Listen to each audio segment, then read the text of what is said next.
What's up, guys? Thank you for joining me today on this video. My name is Dr. Tom LaHue, and I want to welcome you to my channel. On this channel, we talk about all kinds of things related to the Enneagram and knowing ourselves better and being present to life and not letting life pass us by because we're so distracted with everything that's wrong or everything that I think I need that we just can't be here. We want to learn to be here wherever our feet are and to be fully engaged and fully alive. And so we talk about relationships, and we talk about healing those relationships and being more compassionate to each other and with each other in those relationships. In the description below is a link to my website, and I would love you to visit the website. I do coaching appointments for people at various times through the week.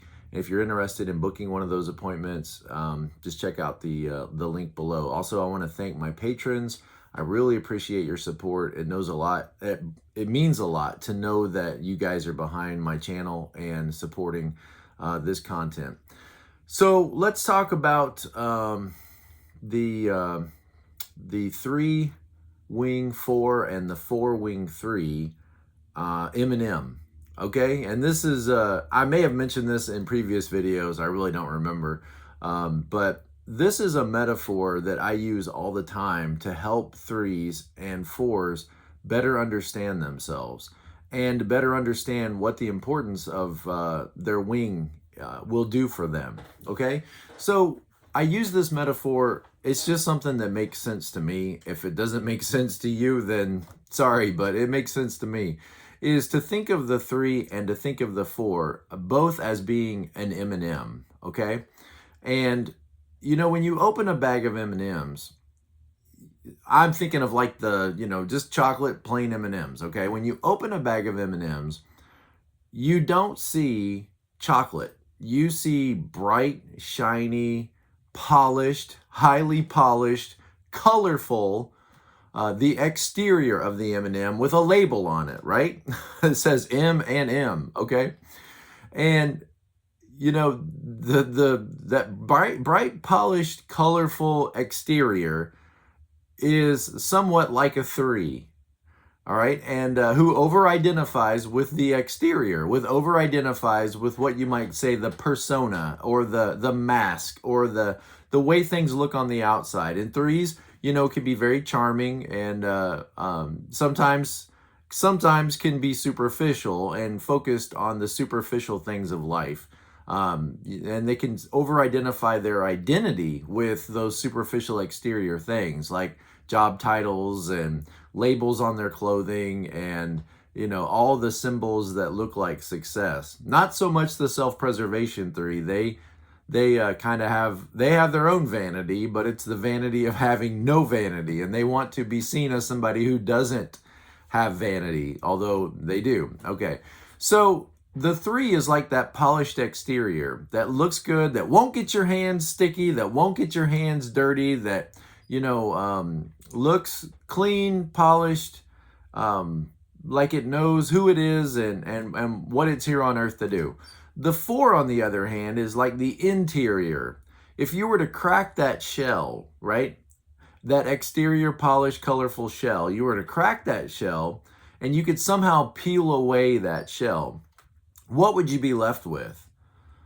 You would be left with, and don't take this the wrong way, a rather unattractive blob with an odd shape of dark, bitter,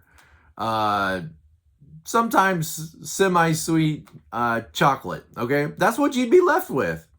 And that interior, to me, symbolizes the 4 and 4-ness, okay? And I don't mean anything negative about that. Probably some of you 4s are laughing and some of you are groaning right now. But the 4 is like that deep, rich, sometimes bitter, because 4s are willing to deal with a lot of the emotions and the emotional stuff that the 3 doesn't want to deal with and 7s don't want to deal with.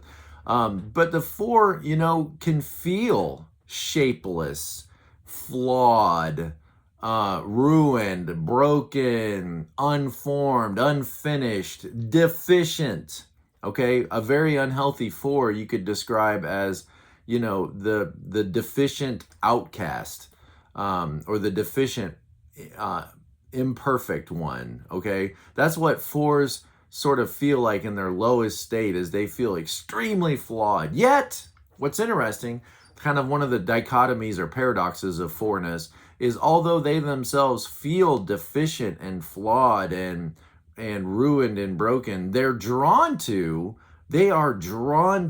the idealistic perfect standard. And so 4s are drawn to beauty and art and, things that seem wrapped up perfect, like the perfect relationship or the perfect companion or the perfect, story, or the perfect piece of art or literature or music. 4s are drawn to like those perfect standards, those perfect ideal. Yet they themselves, feel flawed, broken, wounded. There's a lot of terms for that.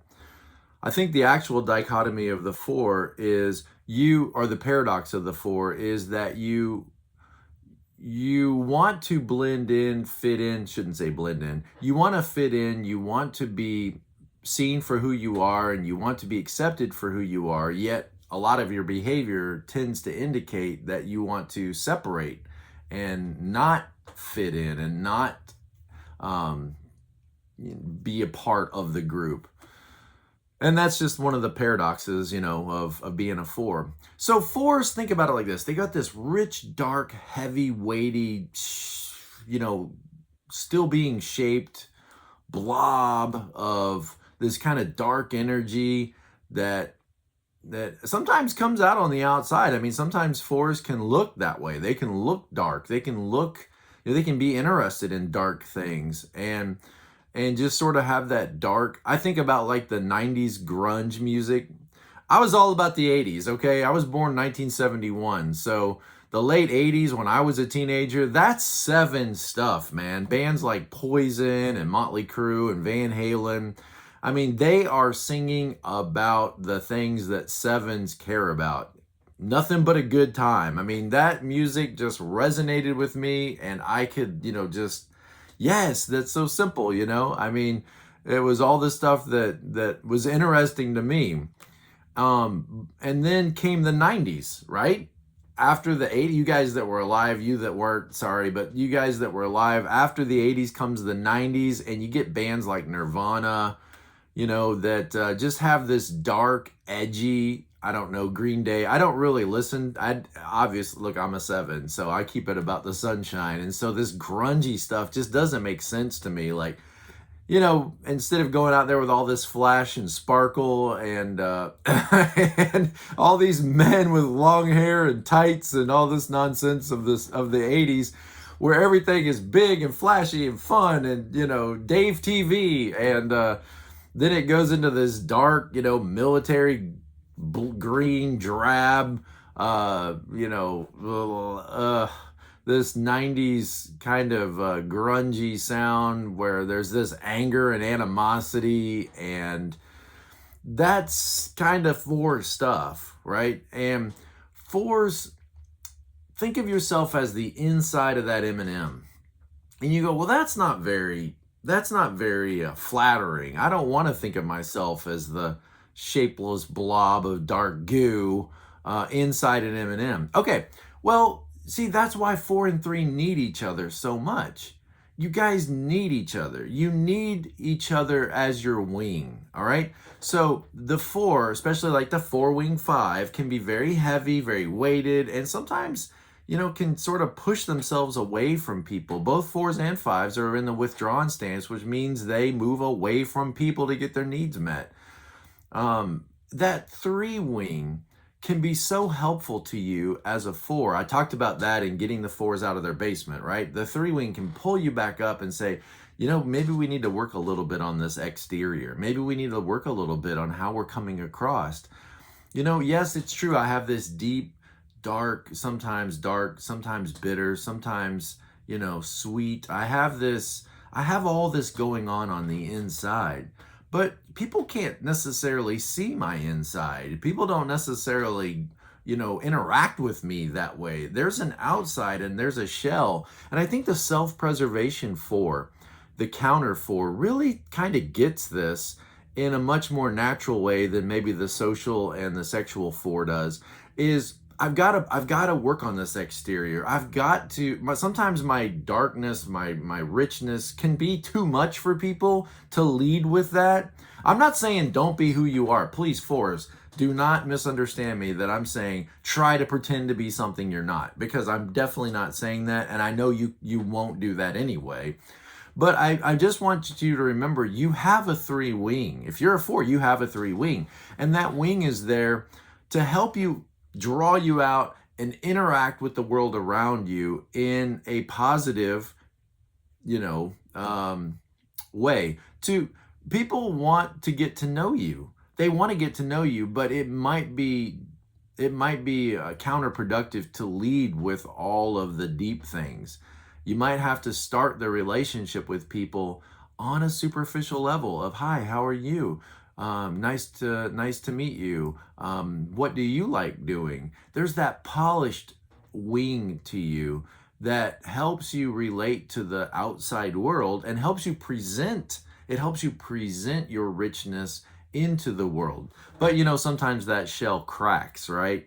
As a 4 with a 3 wing, sometimes that shell can crack, and it can be a little too hard at times to hold that exterior stuff together. And that's why you've got to retreat. That's why you've got to get away. That's why sometimes I think it affects that push-pull dynamic with you and 4s, as 4s, is that sometimes the exterior shell, it gets too hard to manage that shell, because that's not really the full you.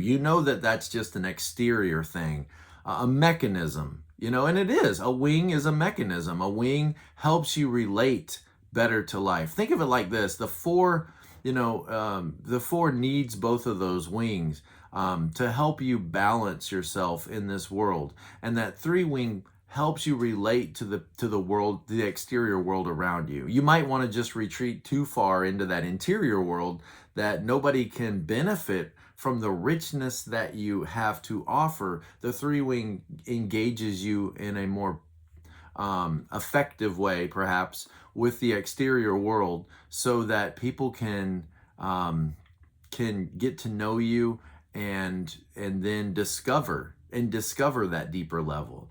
Now that gets us to the 3. Back to the 3. The 3, you guys over-identify with that exterior shell. You think that you're bright and shiny and polished, and that's how you want people to know you. And you can sometimes forget that there is something inside that shell. There is something deeper. There is something that is not so polished, that is not so professional, that is not so winsome, so engaging, and so attractive, that is a part of you. And that's your 4 wing. And as a 3, you would do well to get beneath that shell, get beneath that surface, and discover that deeper, richer part of you that maybe you have ignored. If you're a 3 wing 2, for example, you don't want to spend a lot of time digging down deep inside yourself and discovering emotions and sorting those out and what those mean, because you're bright, you're shiny, you're polished. You don't want to slow down to deal with those emotions. You're here to be an ideal standard and to help inspire others. And you don't necessarily want to take a lot of time to sort of sit and reflect and deal with the deeper questions of life. But it would do you good. It would do you a lot of good to learn to move toward that 4 wing and start looking at the blob inside and start asking yourself, who am I really? When you get past all this surface level stuff, all this polished exterior stuff, all these diplomas or all these certificates or all these labels that I wear. I got M&M, tattooed on me, and everybody can see that I am the real thing. But are you the real thing? When I get beneath that label and get into your essential you, what makes you you, when I peel away all those layers, what's there?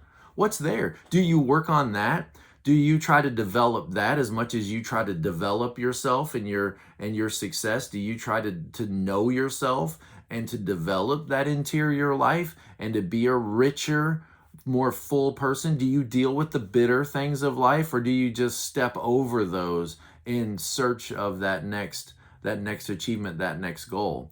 That 3, you're not just a shell. You're not just an exterior life. You're not just how you come across.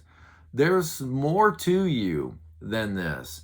And I think it would be wise for the 3 to crack through that thick exterior layer, that shell, and behind the mask, get to know the man. Get to know the person. And I only use the term man because, sometimes the clothes don't make the man. Remember George Michael singing that in Freedom 90? Sometimes the clothes don't make the man. And I think I know what he was referring to there. But in our case today, in this video, is sometimes the 3 can sort of think the clothes make the person, that the exterior is over-identified with, to the point that you can sometimes lose yourself. You can lose yourself in over-identifying with the exterior. And the 3 would do well to crack that thick shell and begin a journey inward to discovering more about themselves. And that could be done through prayer, that could be done through meditation, that could be done through journaling, that could be done through reflecting, it could be done through discussion with people who know you well. You may be surprised that others might know you better than you know yourself, because you don't necessarily want to spend a lot of time digging down deep, but you have a 4 wing that's there. So I think this M&M analogy, metaphor, is helpful in talking with a 4 and talking with a 3 to help them understand, what the alternate wing could do for them and how it helps and how it is necessary. And realize this, 4, you're not just this blob of chocolate. You do have a shell. You do have a 3 wing. You do, whether it's developed or not, whether it's very thin or not, whether it's all cracked and broken. You are the M&M, okay? It is a part of you. You're not just this blob of goo, and you do have this exterior. You may not focus much attention on it, but maybe you should start beginning to focus a little more, because every 4 has a 3 wing, okay? Every 4 has a 3 wing, and every 3 has a 4 wing. So you guys that are 3s, you do have this deeper, richer, maybe undeveloped part of you that is your 4 wing, and you need to spend some time reflecting on it, because it will help you grow and mature and balance you as a person. So my best to you guys that are 3s, my best to you guys that are 4s. I mean, no offense to you guys. I don't try to minimize, you in any way, but I think that this is a helpful way for you to begin to consider maybe ways that you could grow and mature and develop as a person. And I hope that this metaphor is useful to you, and use it freely with other people when you talk to them if you find it helpful to you. If you don't, well, that's okay. All right. Again, thank you guys. Wish you the best. We're learning this together, and we're growing together. And as we discover more about ourselves, we can be more present to what's going on around us and fully show up at our best, and be as healthy as possible in our interactions with others, and help each other out. All right, so I'll see you guys next time. Blessings, and be present to life.